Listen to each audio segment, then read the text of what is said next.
மாநாட்டில் நம்மளோட தேர்தல் அரசியல் மற்றும் ஆட்சி அதிகார அரசியல் வழிகாட்டியா அறிஞர் அண்ணாவையும் புரட்சித் தலைவர் எம்ஜிஆரையும் ஏற்றுக்கிறதா அறிவிச்சோம். அப்புறம் இன்னும் நாம இங்க பதிவு செஞ்சே ஆகணும். எல்லாரும் கட்சி ஆரம்பிச்சுட்டு தான் ஒவ்வொரு வீட்டுக்குள்ளேயும் போவாங்க. ஆனா நாம ஒவ்வொரு வீட்டுக்குள்ளேயும் போனதுக்கு அப்புறம் தான் கட்சியவே ஆரம்பிச்சிருக்கிறோம். ஒவ்வொரு வீட்டுல ஒவ்வொருத்தரும் நம்மள அவங்க பிள்ளையா, மகனா, அண்ணனா, தம்பியா ஏத்துக்கிட்டதும் இயல்பா நடந்துச்சு. தமிழ்நாட்டு மக்களோட மனசுக்குள்ள போறதுக்கு நாம பட்ட பாடு நமக்கு மட்டும்தான் தெரியும். இதெல்லாம் புரிஞ்சாலும் புரியாத மாதிரி இருக்கிறவங்க தான் நம்மள நடிகன் என்று சொல்லியும், நம்ம கட்சிய நடிகன் கட்சின்னு சொல்லியும் சில நக்கல் நையாண்டி இதெல்லாம் பேசுவாங்க. அதை பத்தி நமக்கு கவலை இல்லைன்னு. இப்படி நம்ம அரசியல் பயணம் ரொம்ப டிரான்ஸ்பரண்டா தான் இந்த 2026 தேர்தலில் கூட்டணியே இல்லாமல் தனியா நின்னோம். மக்கள் நம்மள தெளிவா புரிஞ்சுகிட்டதாலையும் நம்ம டிவிகே தோழர்களோட உழைப்பாலையும் நாம 35% வாக்குகளை வாங்கினோம். 1,72,00,000 வாக்குகளோட தமிழ்நாட்டிலேயே தனி பெரும் கட்சியா வந்தோம். தமிழக மக்களாலையும் நம்மளோட ஆதரவு இயக்கங்களாலையும் இதோ இன்னைக்கு இங்க நம்ம டிவிகே ஆளும் கட்சியா உட்கார்ந்து இருக்கிறோம். இந்த ஆளும் கட்சியா ஆனதும் அவ்வளவு சாதாரணமாலாம் நடந்துடல. 2.25 வருஷத்துல ஆட்சிக்கு வந்துட்டீங்கன்னு ரொம்ப கிண்டலா கேலியா சிலர் பேசுறாங்க. எங்களோட இந்த 2.25 வருஷ டிராவல்ல எவ்வளவு வலியும் வேதனையும் இருக்குது. நம்மளோட மக்கள் சந்திப்புக்கே அவ்வளவு இடையூறு, அவ்வளவு தடைகள், ஊர் உலகத்துல யாருக்கும் இல்லாத ஒன்னா நமக்கு மட்டுமே தனியா ஸ்பெஷலா எக்ஸ்க்ளூசிவா நிறைய நிபந்தனைகள், நெருக்கடிகள், கட்டுப்பாடுகள், நம்மளை சந்திக்க வர்ற மக்களுக்கு சரியான பாதுகாப்பு இல்லாம, நம்ம கூட்ட நிகழ்ச்சிக்கு போதுமான பாதுகாப்பு இல்லாமன்னு இன்னும் வெளியே சொல்ல முடியாத நிறைய சூழ்ச்சிகள் எல்லாத்தையும் தாண்டி தான் நாம் இந்த இடத்துக்கு வந்திருக்கிறோம். But still miles to go. நம்ம டிராவல்ல எல்லாத்துக்கும் முச்சமா நம்மளோட சொந்தங்கள், நம்மளோட உறவுகள், 41 பேர் கரூர் சம்பவத்தில் இழந்த வேதனை எல்லாம் எப்படி சொல்றதுனே தெரியல. நம்ம மனசை விட்டு என்னைக்கும் அந்த வலியும் வேதனையும் நீங்கவே நீங்காது. அதுலயும் நம்ம மேலேயே பழி போட்ட கொடுமையெல்லாம் இருக்கும் பாருங்க, அதெல்லாம் வேற லெவலுங்க. என்னத்துக்கு அப்படியெல்லாம் செஞ்சாங்கன்னு தெரியல. அரசியல்னா இப்படியெல்லாம் கொடூரமா இருக்கணுமா என்ன? சரி விடுங்க. இந்த விஜய் இவனோட மக்களுக்காக எதையும் தாங்க தயாரா ஆகிட்டான். இவ்வளவு பெயின்ஃபுல்லான நம்ம பொலிட்டிக்கல் டிராவல்ல நம்மளோட மிகப்பெரிய ஆறுதலும் பலமும் என்ன தெரியுமா? என் நெஞ்சில் குடியிருக்கும் என்னோட தமிழ்நாட்டு மக்களும், என் உயிருக்கு உயிரான என்னோட தோழர்களும் தான். அவங்களோட பலத்தால தான் அன்னைக்கு 1967 முன்னாள் முதல்வர் மாண்புமிகு அறிஞர் அண்ணா அவர்கள் தலைமையில் அமைஞ்ச சாமானியர்களோட ஆட்சி மாதிரி, 1977 முன்னாள் முதல்வர் மாண்புமிகு புரட்சித் தலைவர் எம்ஜிஆர் அவர்கள் தலைமையில் அமைஞ்ச மிக சாமானியர்களோட ஆட்சி மாதிரி, இதோ இன்னைக்கு அதே வரிசையில 2026 சட்டமன்ற தேர்தலில் இந்த விஜயோட தோழர்கள் இடம்பெற்ற ஒரு மிக மிக சாமானியர்களின் ஆட்சி அமைஞ்சிருக்கு.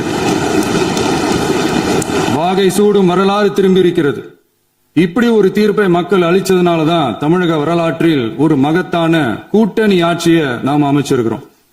இளைஞர்களால என்ன செய்ய முடியும், பெண்களால என்ன செய்ய முடியும்னு கேட்டவங்களுக்கான பதில் தான் இன்னைக்கு அமைஞ்சிருக்கிற நம்ம ஆட்சி. ஒரே ஒரு குடும்பம் மட்டும் முக்கியம்னு சொல்றது நம்மளோட ஆட்சி அதிகார அரசியல் இல்ல. தமிழ்நாட்டில் இருக்கிற ஒவ்வொரு குடும்பமும் முக்கியம்னு சொல்றது தான் நம்ம அரசியல். நம்மளோட ஆட்சி அதிகாரம் அதான் நம்மளோட மனசாட்சி உள்ள மக்கள் ஆட்சி. இந்த 2026 தேர்தலில் யாராலும் உடைக்கவே முடியாதுன்னு சொன்ன மதத்தை உடைச்சோம், சாதியை உடைச்சோம், முக்கியமா காசு கொடுத்து ஓட்டு வாங்குற ஒரு நச்சு கலாச்சாரத்தையே சுக்கு நூறா தூள் தூளா உடைச்சிருந்தோம். நாம கிளீன் கவர்னன்ஸ் அண்ட் குட் கவர்னன்ஸ்ல உறுதியா இருக்கிறோம். இப்ப மட்டும் இல்ல, எப்பவுமே இப்படிதான் இருப்போம். இதுல 100% இது உண்மைன்றதுனாலதான் பாரம்பரியமான தினத்தந்தி பத்திரிகை ஊழலின் ஊற்றுக்கண் அடைக்கப்படுகிறதுன்னு 16/6/2026 அன்னைக்கு ஒரு தலையங்கமே எழுதியிருக்கு. ஒரு தவறு செய்தால், அது தெரிந்து செய்தால் அவன் தேவன் என்றாலும் விடமாட்டேன் என்று எம்ஜிஆர் அன்று பாடினார். அதை இன்று விஜய் செயலில் காட்டுகிறார்னு அந்த எடிட்டோரியல்ல எழுதியிருக்கு. இந்த நேரத்தில் தினத்தந்திக்கு நம்மளோட நன்றியை தெரிவிச்சுக்கிறோம். அரசியலுக்கு வந்து 2 வருஷம் தான் ஆகுது. உங்களுக்கு என்ன தெரியும், உங்களால என்ன முடியும்னு கேலியா கேட்டவங்களுக்கு தினத்தந்தியோட பதிலை இப்போதைக்கு போதும்னு நினைக்கிறேன். என்னென்னமோ செய்வான்னு சொல்றானே இந்த விஜய். பல வருஷமா இருக்கிற ஒரு பதவி வெறி பிடிச்ச அரசியலை உடைச்சி எப்படி செய்வான்னு நம்ம மக்களை யோசிச்சிருவாங்க. இதோ இப்போ நம்ம மக்களுக்கு புரிஞ்சிருக்கும். இப்பவும் சொல்றோம், இது வெறும் ஆரம்பம் தாங்க. இந்த மாபெரும் சபையிலிருந்து கேட்கிற மக்களே, நமக்கு கொஞ்சம் அவகாசம் கொடுங்க. இதுக்கு முன்னாடி, அதாவது 2017 கடைசியில இருந்து 2026 ஏப்ரல் வரைக்கும் இருந்த புண்ணியவான்கள் ஆட்சியில ஒவ்வொரு டிபார்ட்மெண்ட்லயும் போட்ட ஏராளமான ஓட்டைகளை அடைச்சிக்கிட்டே படிப்படியா மக்களுக்கு நல்லதையும் செஞ்சுக்கிட்டே வருவோம். அதனாலதான் நமக்கு எதிரா யார் யாரோ சேரவே மாட்டாங்கன்னு நினைச்சவங்க எல்லாம் ஒன்னா சேர்றாங்க. நம்ம ஆட்சிக்கு டேட்டு குறிக்கிறாங்க.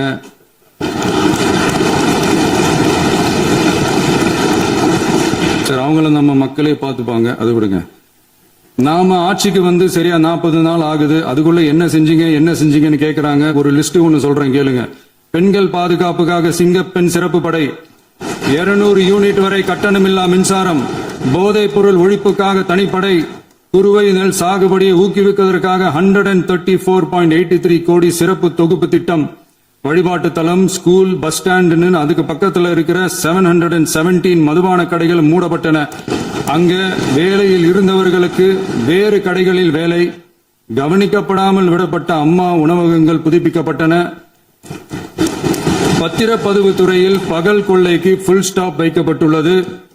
வருகையில்லா ஆவண பதிவு முறை கொண்டுவர உத்தேசிக்கப்பட்ட செயல்பாட்டில் உள்ளது.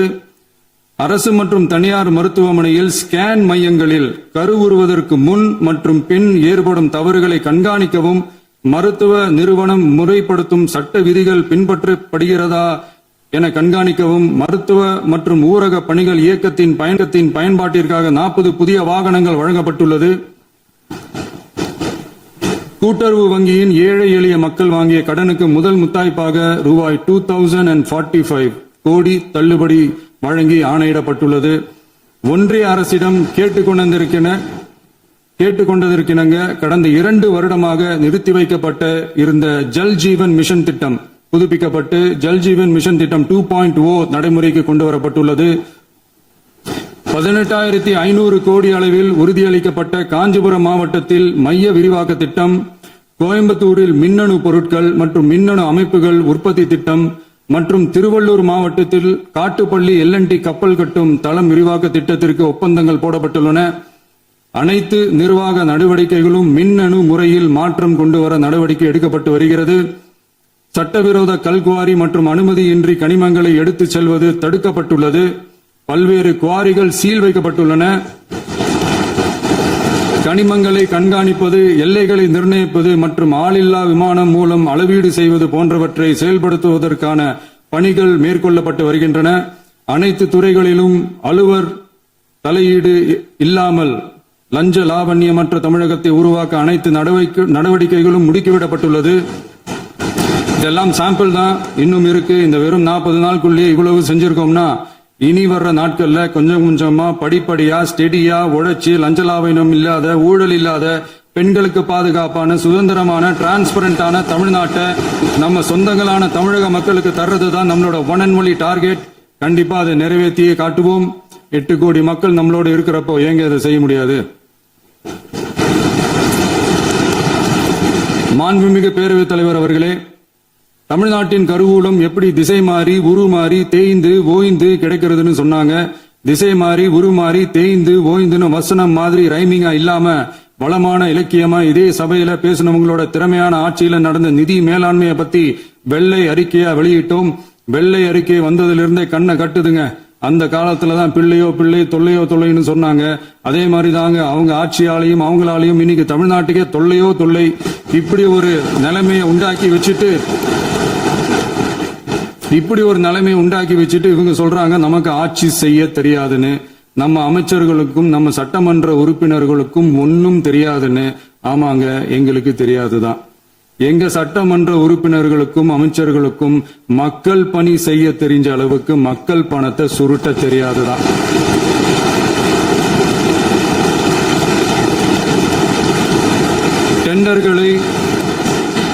டெண்டர்களை முறைப்படுத்த தெரிஞ்ச அளவுக்கு அதோட ரேட்டை உயர்த்தி ஊழல் செய்ய தெரியாதுதான். பதவி உயர்வு வழங்கவும் பணி இடமாற்றம் கலந்தாய்வு நடத்தவும் தெரியுமே தவிர பதவி